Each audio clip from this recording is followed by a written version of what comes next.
말씀 함께 한 절씩 서로 교독하겠습니다. 요한복음 13장 21절로 30절입니다. 제가 먼저 봉독하겠습니다. 여호와께서 이 말씀을 하시고 심령이 괴로워 증언하여 이르시되 내가 진실로 진실로 너희에게 이르노니 너희 중 하나가 나를 팔리라 하시니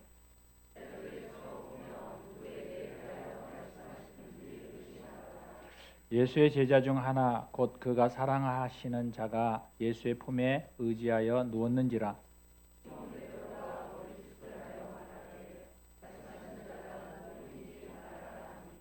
그가 예수의 가슴에 그대로 의지하여 말하되 주여 누구니이까.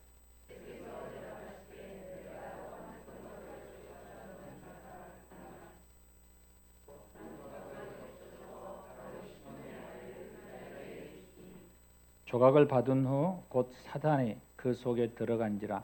이 예수께서 유다에게 이르시되 내가 하는 일을 속게 하라 하시니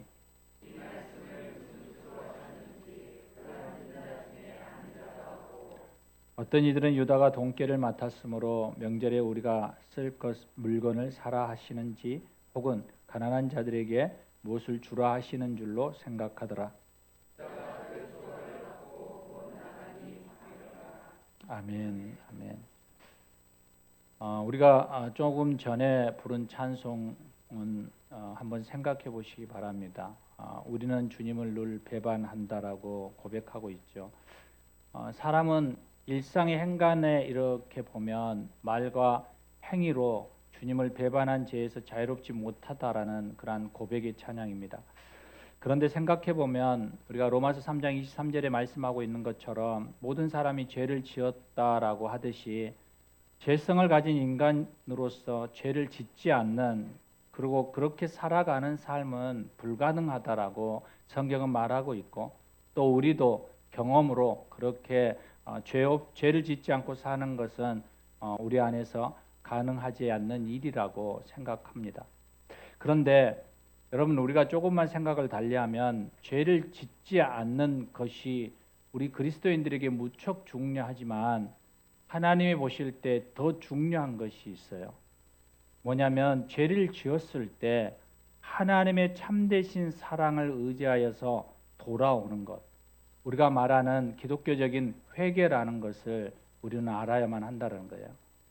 오늘 본문을 보면 예수님의 심정을 묘사한 단어가 나옵니다. 21절에 보면 심령이 괴로워 증언하게 된다라고 말씀합니다. 그리고 예수님의 마음이 왜 괴로운지 그 이유를 이어서 말씀해 주십니다. 나를 팔게 되는 자, 곧 배신자가 있다라는 이야기죠. 예수님은 배신하려고 하는 제자를 향해서 몇 번이고 돌이키기를 바라면서 그 죄에 대해서 이야기하지만 결국 그가 마귀에게 마음을 내어줘 버리는 그러한 상태가 되어집니다. 이러한 것을 아시는 주님은 계속적인 안타까움과 그의 마음의 힘듦을 표현하고 있는 것이죠. 예수님은 공생의 기간에 내가 죽을 거야 그리고 다시 살아날 거야 라고 3번이나 말씀하시거든요. 그런데 제자 중에 한 명이 자신을 배반하게 될 거야 라고 직접적으로 언급하신 것은 오늘 본문이 처음이고 마지막이에요. 그것도 죽음을 앞둔 그 제자들과의 만찬의 자리에서 너희 중에 한 사람이 나를 배반할 거야, 나를 팔 거야, 나를 밀고자로 설 거야 라고 얘기하고 있는 거예요. 우리가 요한복음 6장을 보면 예수님께서 오병이어 사건을 통해서 많은 사람들이 예수님을 따르는 그러한 현장 가운데 있거든요. 그래서 예수님은 그 시대 공생의 기간에 최고의 인기 있는 사람이 되어져요. 지금으로 말하면 슈퍼스타죠. 그런데 예수님께서 그 인기를 누리시면서 하나님의 나라를 계속 설파하고 다니시면 좋겠는데 예수님은 나는 생명의 떡이야 라고 말하면서 이 생명의 떡에 대한 영생에 대한 어려운 말씀을 하기 시작하게 해요. 그러니까 그들이 예수에게 따르며 세상적인 주권자, 우리를 구원할 자, 로마에서부터 해방시킬 자, 우리에게 굶주리지 않고 우리를 먹이실 자라고 그들이 생각하고 따르는 그 중에 예수님은 나는 생명의 떡이야 라고 얘기하고 있는 거예요. 그래서 사람들은 자신들이 생각하는 이야기와 너무 동떨어진 이야기들을 계속하니까 64절에 뭐라고 얘기하냐면 사람들이 점점 예수님을 떠나기 시작했다고 얘기해요. 그러자 예수님은 제자들을 향해서 이렇게 묻죠. 너희 중에 너희들도 나를 떠나겠느냐라고 얘기하는 거죠. 그러면서 한 가지를 말씀을 해요. 너희 중에 믿지 아니하는 자가 있다라고 얘기하는 거예요.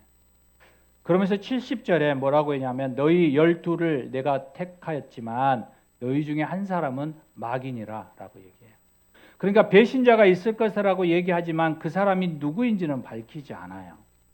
계속적으로 예수님은 제자들을 향하여서 너희가 돌이키고 아버지의 마음으로 아버지의 나라에 속한 자의 삶을 살아가기를 원하시는 거지만 그들 안에 하나님의 아버지의 주시는 마음 안에 거하여야 하기를 원하시지만 마귀가 주는 그 마음에 밀려서 들어가는 그들을 향하여서 예수님은 손 내미시지만 그들을 향하여서 직접적으로 그에게 얘기하지 않아요. 우리는 이것을 전인격적인 예수 그리스도의 사역이라고 얘기해요. 그런데 오늘 본문에 바로 이 만찬의 자리에서 그 사람이 누군지를 이제 드러내요. 왜냐하면 그가 돌이키지 아니하니까 하나님이 마지막 처방을 하고 있는 거죠. 유다가 그 사단의 속삭임에 돌이키면 너무 좋겠는데 그렇지 않고 있는 거예요. 예수님은 너무 힘들고 고통의 시간을 지금 갖고 있는 것이죠. 그래서 그에게 예수님은 유다가 나를 팔 거야 라고 직접적으로 그 유다를 향하여서 얘기를 하고 있는 거죠. 이름은 거론하지 않지만 유다 너가 나를 팔게 될 거야. 그러니까 마지막 기회야. 이번에 돌이켰으면 좋겠어 라고. 그런데 그 이야기를 듣고 유다는 회개의 순간을 거부하고 방문을 열고 나가버리는 거예요. 그리고 그 밖은 밤이라고 그 당시의 상황을 30절에 설명해 주고 있어요. 사랑하는 여러분, 우리의 삶 속에서도 이렇게 어둠에 노출되어 있을 때가 얼마나 많은지 모릅니다. 그 어둠과 치열하게 싸워서 예수님의 마음을 근심시키지 않으면 너무 좋겠는데 우리는 그러한 삶을 살아낼 수 있는 힘이 없어요. 그래서 하나님은 우리에게 놀라운 한 가지의 그 해결할 수 있는 방법을 열어주셨는데 그게 돌이킴이에요. 회개라는 거죠. 계속적인 우리에게 죄 가운데 너희가 있을 때라도 회개의 기회를 놓치지 말라라고 계속 얘기하는 거예요. 죄책감에 우리의 마음이 괴로울 뿐만 아니라 우리의 마음이 그렇게 힘들어할 때 동일하게 아버지의 마음도 근심 가운데 있음을 우리는 볼 수 있는 거예요. 사랑하는 여러분, 오늘 본문에 두 제자가 나오잖아요. 예수님께 근심을 끼친 제자들이에요. 그 두 사람은 배신의 아이콘을 가지고 있죠. 한 사람은 베드로이고 또 한 사람은 가로린인 유다예요. 이 두 사람의 비교의 대상은 비슷한 죄를 지었다라는 거예요. 그런데 결과는 너무나도 다른 거죠. 한 사람은 충성된 제자로 서게 되는 계기가 된 반면 다른 한 사람은 자살을 선택하게 되는 계기가 되었죠. 베드로와 유다의 배신의 정도의 차이를 우리가 이렇게 많이 생각하고 말하는데 어찌 보면 베드로의 그 배신의 그 정도가 더 클 수도 있는 거예요. 그는 예수님을 모른다라고 3번이나 반복해서 죄를 짓거든요. 그리고 스스로를 저주해요. 그러면서 예수님을 부인하거든요. 쉽지 않는 거예요. 반복적으로 이렇게 죄를 계속적으로 짓는 것은. 그런데 닭이 우는 소리에 그가 자신을 보게 되는 거죠. 그리고 그 죄를 막다듣게 돼요. 그리고 괴로워해요. 그리고 어떻게 하나요? 회개하잖아요. 돌이키게 되죠.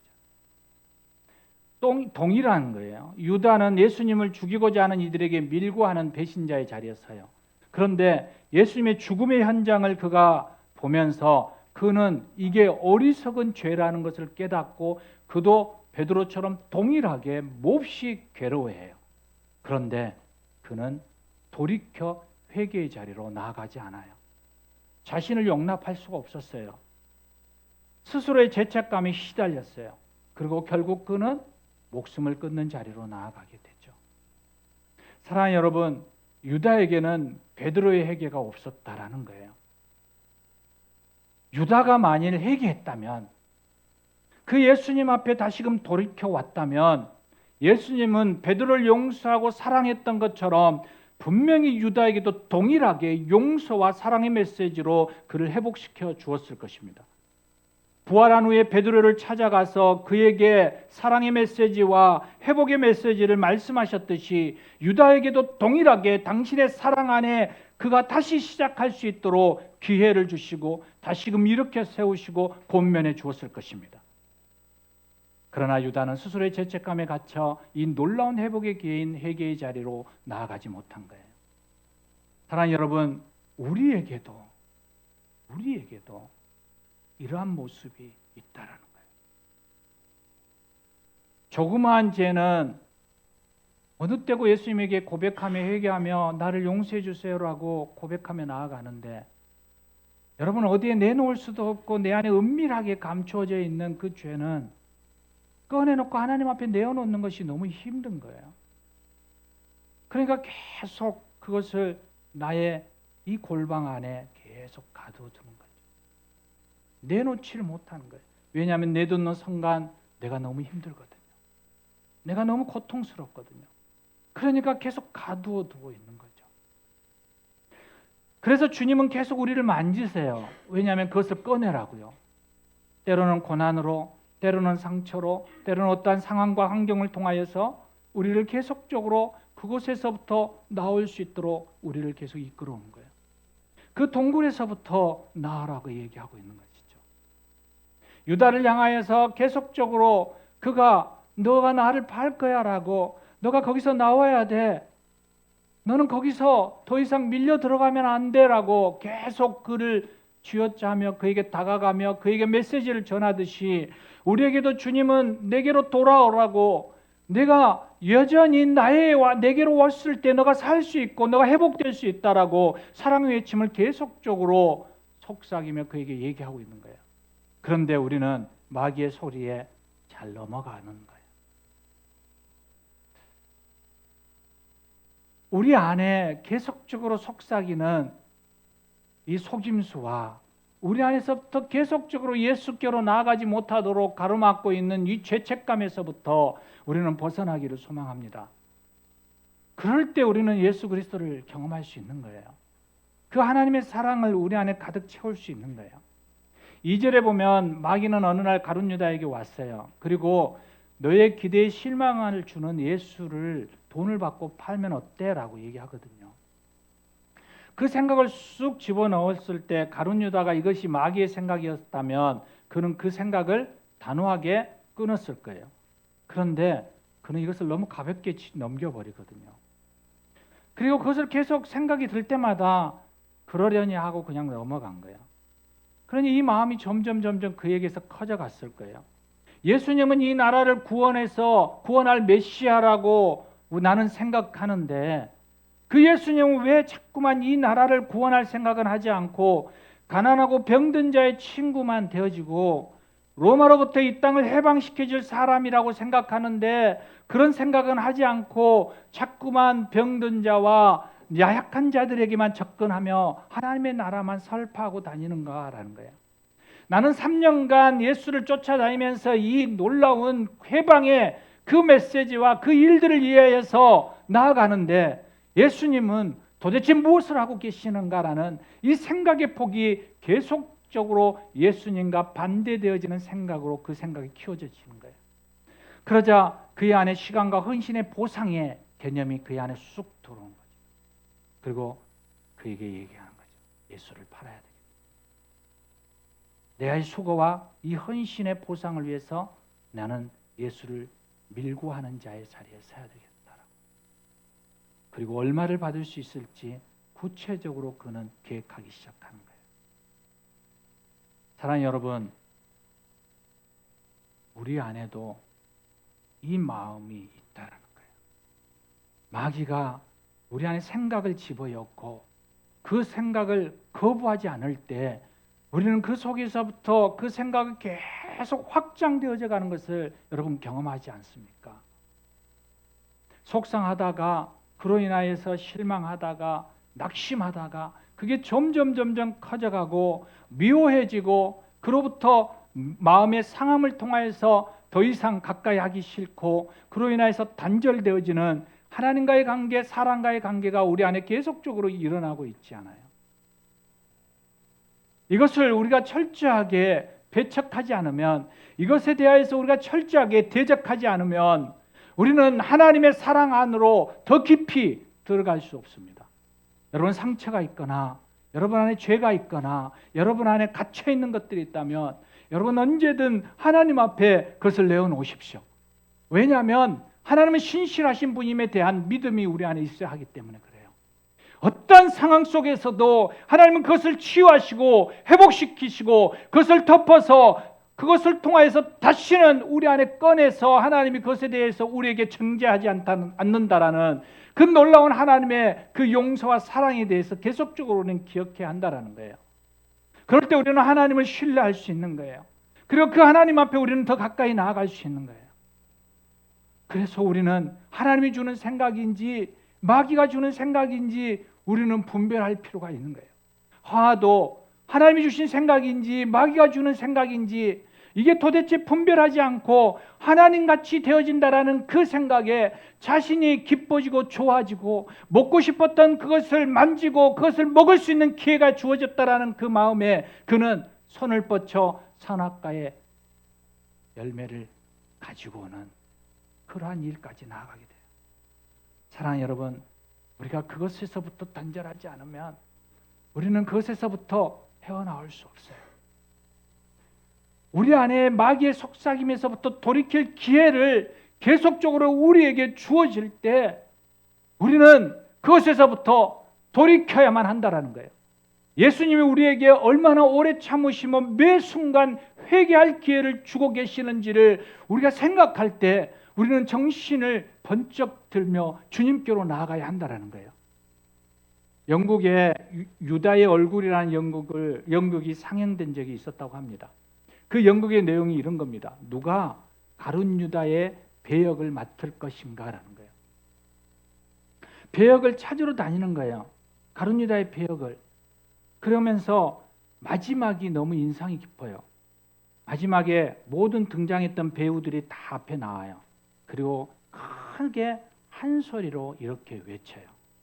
당신도 가룟 유다가 될 수 있습니다. 당신도 가룟 유다가 될 수 있습니다. 당신도 가룟 유다가 될 수 있습니다. 그러면서 무대에 막이 내려져요. 이 소리를 들으면서 관객들은 얼마나 당황했겠습니까? 여러분, 그런데 이 메시지를 좀 깊이 있게 한번 생각해 보시기 바랍니다. 마귀의 속삭임이 우리에게 계속적으로 들려올 때 우리의 마음을 지키지 않으면 우리는 넘어질 수밖에 없어요. 우리는 그것을 대적하고 끊어내며 막을 수 있는 힘이 우리 안에 있다라는 거예요. 개혁자 마틴 루터가 이런 말을 하시잖아요. 새들이 머리 위에 이렇게 날아다니는 건 어쩔 수 없는 거예요. 마귀가 계속적으로 우리에게 속삭이고 속이고 거짓말하고 참수하는 것은 어쩔 수 없어요. 사람들이 다가와서 나에게 상처를 주고 나에게 힘든 말들을 하고 나에게 아픈 말들을 하는 것은 어쩔 수가 없어요. 어제 우리가 축하 파티를 했거든요. 그리고 한 분이 처음 본 케이크를 가져왔어요. 아이스크림 케이크. 그걸 먹으면서 제가 이런 말을 했어요. 뭐라고 한 줄 아세요? 캔디바가 더 맛있겠다. 같이 했던 사람들이 전부 나를 쫙 쳐다보는 느낌. 아, 실수했구나. 여러분, 상처를 줄 수 있어요. 얼마든지 줄 수 있어요. 그런데 그 말이, 그 상함이 내 머리에 둥지를 트게 하지 않게는 할 수 있어요. 털어버리는 거잖아요. 여러분 머리에 새가 둥지를 치는 것을 여러분 어떻게 놔둘 거예요? 털어내야죠. 사단이 계속적으로 우리 안에 속삭일 때 여러분 그것을 우리 안에서부터 끊어내야죠. 우리 안에서부터 하나님으로부터 멀어지지 않도록 우리를 지켜내야죠. 그래서 뭐라고 얘기하나요? 너희는 마귀를 대적하라고. 에베소 4장 27에 마귀에게 틈을 주지 말라고, 너의 마음을 지켜라고 이야기하고 있는 것이지. 사랑하는 여러분, 예수님이 유다에게 어떻게 하시나요? 그가 배신할 것을 알면서도 그에게 다가가잖아요. 성찬을 나누시잖아요. 그의 발을 씻어주잖아요. 여전히 주님은 유다와 제자들과 상관없어요. 그들의 반응과 생각과 상관없어요. 그냥 주님은 주님의 할 일을 하는 거예요. 하나님께서 그에게 주신 일을 해 나가는 거예요. 여러분, 우리가 하나님으로부터 받은 일을 충성되게 해 나가는데 사단은 자꾸만 거기서 방해되는 것들을 우리에게 주는 거죠. 그래서 우리는 그것으로 인하여 상처받고, 그것으로 인하여서 힘들어하고, 그것으로 인하여 낙심하여서 하나님을 잊어버리고, 사역을 잊어버리고, 하나님 앞에 가까이 나아가는 그 사랑을 우리는 잊어버리고 살아갈 때가 너무 많이 있다는 거예요. 여러분, 상황과 환경과 사람이 하나님과의 사랑의 관계를 끊을 수 없어요.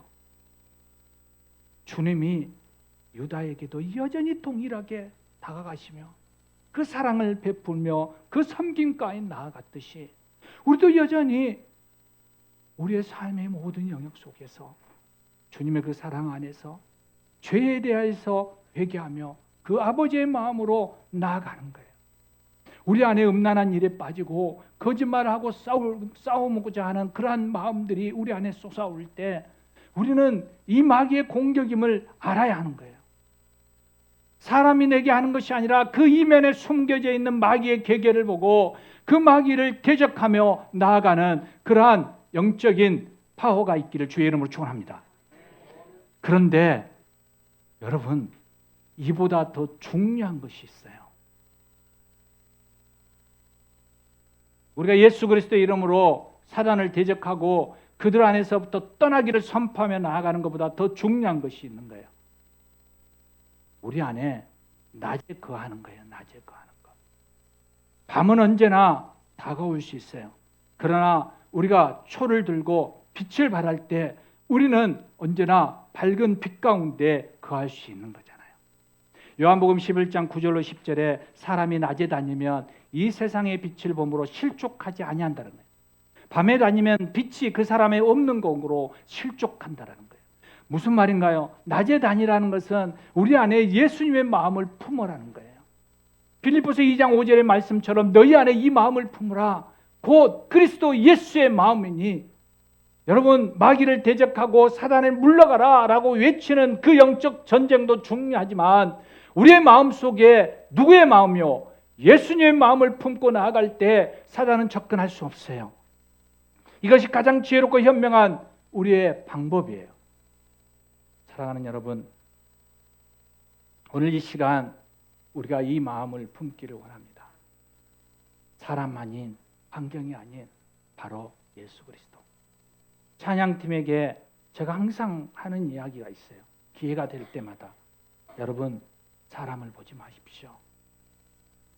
사람을 보면 실수하게 되면 하나님이 성령 안에서 나를 이끄는 것에 대해서 그것이 단절되어집니다. 방해됩니다. 조금만 실수해도 우리는 하나님을 바라보지 못하고 사람에 의해서 마음이 흔들리고 창피해서 숨으려고 합니다. 그러나 하나님을 바라보십시오. 성령 안에서 나아가십시오. 그러면 실수나 사람의 반응이 그렇게 크게 다가오지 않습니다. 왜냐하면 하나님을 바라보고 있기 때문입니다. 이것이 우리 안에 고백되어져야 합니다. 감옥생활에서 찬송생활이라는 책을 쓴 이 멀린 캐로더스 목사님이 계십니다. 그는 젊은 시절에 모험과 스릴을 너무 좋아해서 그는 즐거운 몸의 육신의 기쁜 그러한 일들을 하면서 살았어요. 군대에 입대하여서 그는 탈주까지 하면서 감옥에 갇히게 되죠. 그런데 그 감옥에서 그가 성령을 체험하게 돼요. 항상 기뻐하라, 쉬지 말고 기도하라, 범사에 감사하라. 이 말씀이 그의 안에 확 꽂혔어요. 그리고 이렇게 고백해요. 내가 이 말씀대로 살아버리라. 내가 이 말씀대로 살아내버리라. 그리고 그는 사고가 생겨도 기뻐하고 병이 들어도 감사하고 낭패를 겪어도 찬송하면서 나아가게 돼요. 마귀는 끊임없이 그에게 너가 이래도 기뻐하겠어? 너가 이래도 감사하겠어? 계속적인 고난과 어려움을 줄 때 그는 결단해요. 나는 어떤 상황 속에서도 기뻐하고 기도하고 감사하리라. 그의 삶이 놀라운 하나님의 기적의 연속임을 고백하게 돼요. 사랑하는 여러분, 지킬 만한 것 중에 더욱 마음을 지키라. 생명의 근원이 여기서 남이라. 우리가 주님 앞에 마음의 문을 여시길 바랍니다. 주님에게 마음의 문을 여십시오. 여러분, 주님에게 마음의 문을 열지 않으면 그럼 주님이 여러분 안에 들어올 수가 없어요. 계시록 3장 20절에 볼지어다 내가 문 밖에서 서서 두드리노니, 주님이 왜 여러분의 문을 두드리겠어요? 그냥 훅 들어오면 되죠. 왜 문을 열지 않으면 들어갈 수 없으니까요. 왜? 주님은 인격체니까요. 그래서 우리의 마음을 열어달라고 계속 두드립니다. 여러분, 여러분의 마음을 여시고 예수님을 주인으로 모시며 여러분의 삶 가운데 죄로부터 단절된 삶을 살아가고, 죄 가운데 있을 때 주님의 사랑을 의지하고 그분 앞에 회개하며 그분의 깊은 용서와 사랑을 경험하는 저와 여러분 되시기를 주의 이름으로 축원합니다. 우리 함께 기도하시겠습니다. 이 시간 우리 함께 기도하고 나아가겠습니다. 우리는 우리 안에 유다와 같은 마음이 항상 있습니다. 우리 안에 베드로와 같은 생각을 항상 품고 살아갑니다. 주님, 이것이 내 안에 둥지를 트지 않도록 주님 계속적으로 주님이 주시는 마음으로 밀어내고 주님의 마음을 내 안에 가득 담게 해주십시오. 오늘 이 마음을 가지고 우리 함께 기도하며 나아가겠습니다. 함께 기도하시겠습니다. 오 주님, 그렇습니다. 오 주님, 그렇습니다. 오 주님, 그렇습니다. 하나님, 당신 앞에 머무며 나아갑니다. 성령님, 당신 앞에 서오며 나아갑니다. 하나님, 우리 안에 하나님의 마음을 부어주시옵시고 성령이 우리 안에서 일하시고 경험하시는 놀라우신 일들을 고백하게 하여 주시옵소서. 하나님, 당신을 의지하며 나아갑니다. 하나님, 함께하여 주시옵소서. 하나님, 도와주시옵소서. 주님, 은혜를 구하며 나아갑니다. 하나님, 도와주시옵소서. 주님, 함께해 주시옵소서. 하나님, 그렇습니다. 오늘 주님의 그 사랑이 우리 안에 가득 채워지고 십자가의 그 용서의 그 놀라운 은혜가 우리 안에 가득 경험되어지게 하여 주시옵소서. 우리 주 예수 그리스도 이름으로 기도합니다. 아멘. 우리 다 같이